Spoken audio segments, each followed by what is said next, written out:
Bonjour tout le monde et bienvenue sur Le Jeu Musical. Aujourd'hui, on se retrouve pour parler de la finale de l'Eurovision.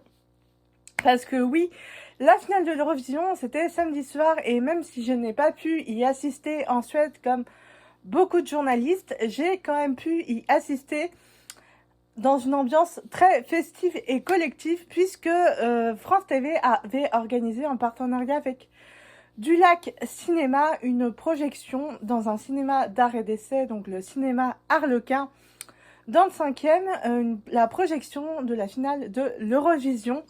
Donc c'était super cool d'être dans la salle avec les autres Eurofans, d'être vraiment dans l'ambiance, vraiment on se serait cru dans un match de foot de l'OM, c'était vraiment un truc de fou.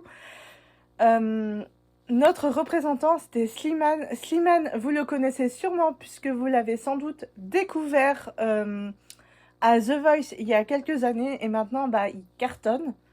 Et c'était génial qu'il puisse représenter la France à l'Eurovision puisqu'il a offert une prestation remarquable et vraiment il avait toutes ses chances pour gagner. Il aurait pu gagner, c'était serré avec la Suisse, mais c'est la Suisse qui l'a emporté. La Suisse était représentée par Nemo, un jeune homme de 24 ans, un artiste qui a chanté une chanson qui s'appelle The Code. Et s'il a gagné, c'était, à mon sens, surtout parce qu'il représentait quelque chose de notre société actuelle. Donc, il a été élu pour son identité. C'est le premier artiste non-binaire qui gagne l'Eurovision. C'est la première fois que ça arrive. Et je pense très honnêtement que si ça s'est passé ce soir-là, c'est parce que la société avance, la société évolue. Et les concours très médiatisés comme l'Eurovision, les juges professionnels ont voulu donner une bonne image de la société actuelle, montrant que toutes les personnes étaient acceptées et ouvertes à tout type de catégorie de personnes, peu importe son orientation sexuelle, d'où le fait que une personne non-binaire ait gagné. Et honnêtement, j'en étais presque sûre puisque dès qu'on entend la chanson, on sait que c'est un peu... Ça parle de l'identité, mais aussi de l'identité de genre, parce que le titre s'appelle quand même The Code. Et les codes, c'est quoi? C'est les codes imposés de la société qu'on reçoit à la naissance, mais en fait, c'est à nous de les casser après selon ce qu'on veut faire de notre vie. Voilà.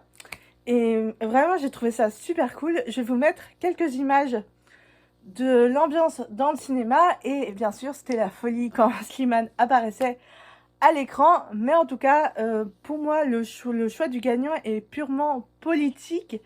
Et aussi parce que la Suisse est un pays neutre. Mais ça n'enlève en rien le talent du jeune homme. Je pense que Nemo c'est mérité ce qui lui arrive. Il a gagné honnêtement, il n'a pas triché, donc voilà. Mais je pense honnêtement que le choix est clairement politique. N'hésitez pas à me le dire en commentaire, à me donner votre avis sur cette finale.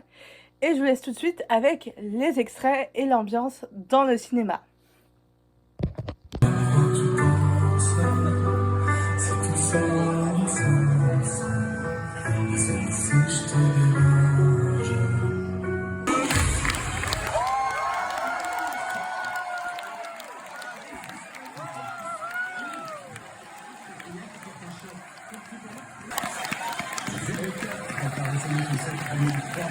Alors après Luxembourg, Samuel David, Frédéric Metz, déjà 5 victoires de Luxembourg. Est-ce que ta Ligue gagnera ce soir?